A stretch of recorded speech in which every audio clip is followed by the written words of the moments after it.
नमस्कार दोस्तों, मेरे YouTube चैनल एस्ट्रो विकास शर्मा में आपका बहुत बहुत स्वागत है। मेरी ज्योतिष विज्ञान की कक्षा के पहले अध्याय को आज से हम शुरू करने जा रहे हैं। और इससे पहले मैं आपको ये कहना चाहूँगा कि मैं ज्योतिष विज्ञान का एक बहुत बड़ा विद्वान नहीं बल्कि एक छात्र हूँ। और छात्र होने के नाते इस बात को अच्छे से समझ सकता हूँ कि ज्योतिष विज्ञान को सीखने वाले छात्रों के सामने कौन कौन सी समस्याएं आ सकती हैं। तो उन समस्याओं को ध्यान में रखते हुए मैं आपको ज्योतिष विज्ञान जितना मैं जानता हूँ उसे 100% बहुत आसान तरीके से समझाने की कोशिश करूंगा। तो मेरे साथ वो छात्र जरूर जुड़िएगा जो ज्योतिष सीखना चाहते हैं और ज्योतिष के बारे में समझ नहीं रखते और जो सोचते हैं कि उन्हें कौन सी पुस्तक पढ़नी चाहिए। देखिए, पुस्तक से आप कभी भी ज्योतिष विज्ञान नहीं सीख सकते जब तक आपको कोई ये बताने वाला ना हो कि ज्योतिष विज्ञान की शुरुआत कहाँ से करें। तो मैंने आज के अध्याय के लिए एक लग्न कुंडली उठाई है।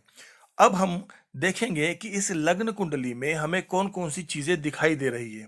देखिए, सबसे पहले तो हमें दिखाई दे रहे हैं इस कुंडली में 12 खाने, जिन्हें भाव भी बोल सकते हैं। 1, 2, 3, 4, 5, 6, 7, 8, 9, 10, 11 और 12। अब आप सोच सकते हैं कि इसमें तो ये नंबर लिखे हुए हैं, तो नंबरों से हमें पता चल जाएगा कि ये कौन से खाने का नंबर है, लेकिन ऐसा नहीं है दोस्तों। ये जो नंबर लिखे हुए हैं 1, 2, 3, 4, दरअसल ये भाव के नंबर नहीं होते, ये राशियों के नंबर होते हैं। यानी कि पहली राशि जो है वो मेष राशि है।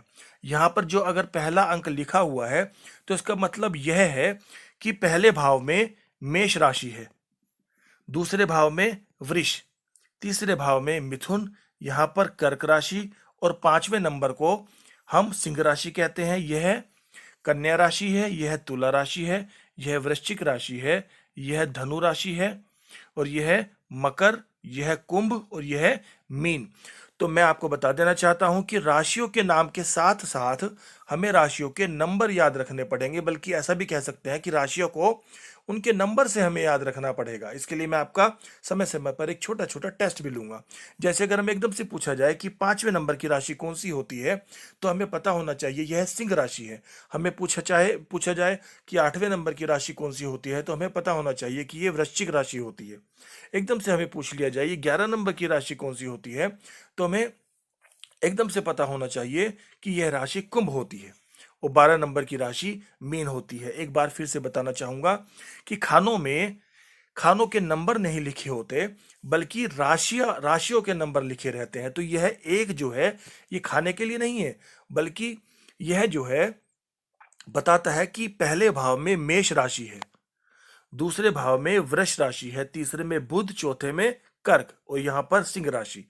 तो पहले हम क्या ध्यान रखेंगे? पहले हम यह ध्यान रखेंगे कि किसी भी कुंडली में 12 भाव होते हैं।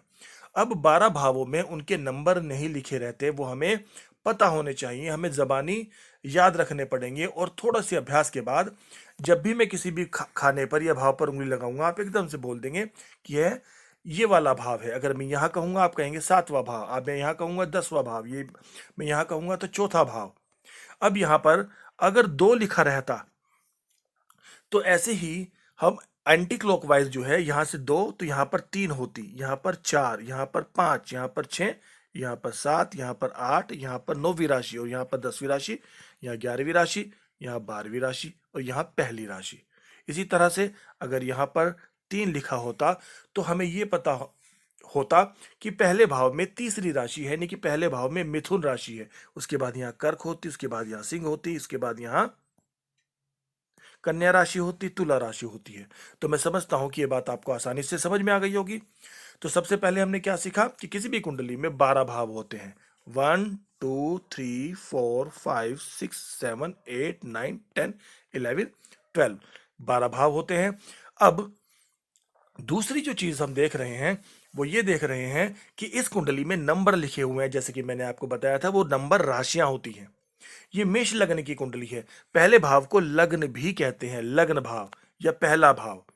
तो यहां पर लग्न में मेष राशि है, और यहां पर दूसरे भाव में वृष राशि है, तीसरे भाव में मिथुन राशि है, चौथे में कर्क राशि है, और पांचवे में सिंह राशि है, और छठे में कन्या राशि है, और यहां पर सातवें में तुला राशि है। तो अब दूसरी बात हो गई, हमें सबसे पहले हम भाव जानेंगे कि कौन सा भाव कौन सा है। उसके बाद हम राशियों के नंबर से राशियां याद करेंगे। हमें अगर एकदम से कहा जाए कि मकर राशि का कौन सा नंबर होता है, तो हमें पता होना चाहिए 10। जहां 10 लिखा होगा, हमें तुरंत उसमें मकर दिखाई देना चाहिए। ऐसे ही जहां पर 1 लिखा होगा, 1 लिखा होगा, तुरंत हमें इसके अंदर मेष दिखाई देना चाहिए। तो समझता हूं 2 बातें आपको समझ में आ गई होंगी। भाव, और उसके बाद प्रत्येक भाव में एक नंबर लिखा होता है, वह राशि का नंबर है। अब तीसरी चीज जो हम देख रहे हैं, वो देख रहे हैं ग्रह। देखिए यहां पर पहले भाव में सूर्य, दूसरे भाव में मंगल, तीसरे में बुध, चौथे में गुरु और केतु, और यहाँ पर पांचवें छठे में कोई ग्रह नहीं है। और यहाँ पर शनि और चंद्र, यहाँ पर शुक्र, यहाँ पर राहु। तो आप सोच रहे होंगे, क्या सभी कुंडलियों में ग्रहों का जो क्रम है वो ऐसा ही होता है? नहीं, ऐसा नहीं होता, क्योंकि जो ग्रह मूवमेंट करते हैं, देखिए जो ग्रह का मूवमेंट है, जो स्पीड है, वो सब ग्रहों की अलग अलग स्पीड है। जैसे कि चंद्रमा की स्पीड सबसे ज्यादा होती है, वो सबसे तेजी से रोटेट करता है। अब इसी तरह से स्टेप बाय स्टेप जो है, अलग अलग ग्रह की अलग अलग स्पीड होती है। तो कभी कभी ये अलग अलग भी होते हैं, और कभी कभी एक भाव में 2 या 2 से ज्यादा ग्रह भी हो सकते हैं। जैसे कि हम यहाँ पर चौथे भाव में देख रहे हैं, गुरु और केतु हैं यहाँ पर। बाकी 7वें भाव में देख रहे हैं, शनि और चंद्रमा है। तो एक बार थोड़ा सा रिवीजन दोबारा से कर लेते हैं। पहले हमने देखा कि कुंडली में 12 भाव होते हैं, लेकिन भावों में भावों का नंबर नहीं लिखा रहता। अब देखते हैं कि भावों में जो नंबर लिखे रहते हैं वो राशियों के नंबर होते हैं। अब उसके बाद ग्रहों के नाम हमें लिखे रहते हैं। ग्रहों का कोई नंबर नहीं होता, ग्रह स्पष्ट रूप से उनके नाम ही हमें दिखाई पड़ते हैं।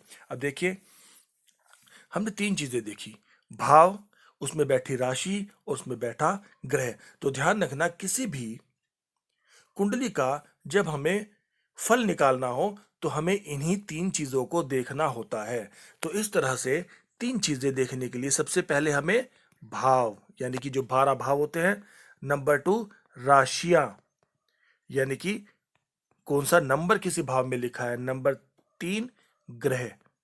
तो इस तरह से ये 3 चीजें हमें जाननी होंगी। भाव यानी कि कौन से भाव से हम कौन सी चीज का विचार करते हैं, और कौन सी उसमें राशि है, तो वहां एक खास राशि होने से उसके फल में थोड़ा सा बदलाव आ जाता है।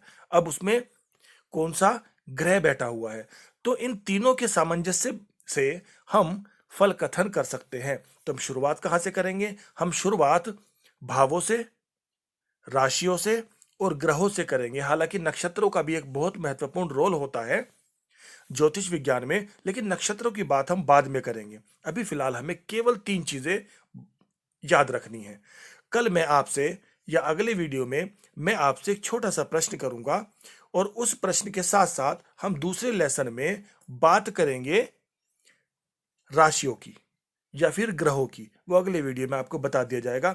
अगर आप एक एक वीडियो बड़े ध्यान से देखेंगे, तो मैं आपको आश्वासित करता हूं कि 1-2 महीने में आप बहुत आत्मविश्वासी महसूस करेंगे। धन्यवाद, नमस्कार। लेकिन आप मुझे कमेंट करके जरूर बताएं कि आपको ये अध्याय समझ में आया है या नहीं आया, या अगर आपके सामने कुछ समस्याएं आई हैं, तो आप कमेंट करके पूछ सकते हैं। लेकिन आपसे मेरा नम्र निवेदन है कि जितना ज़्यादा से ज़्यादा हो सके इसे सब्सक्राइब कीजिए, लाइक कीजिए, और हो सके तो इसे शेयर भी कीजिए। मैं आपको फिर से एक बार आश्वासित करता हूं कि 1-2 महीने में आप ज्योतिष की एसेंस को समझ लेंगे, उसकी जड़ को समझ लेंगे कि ज्योतिष को आपको जानना कैसे है, सीखना कैसे है। उसके बाद आप जितनी कुंडलियों का अध्ययन करेंगे और जितना रिसर्च करेंगे, उसी हिसाब से आपकी जानकारी गहरी होती चली जाएगी। ओम नमः शिवाय।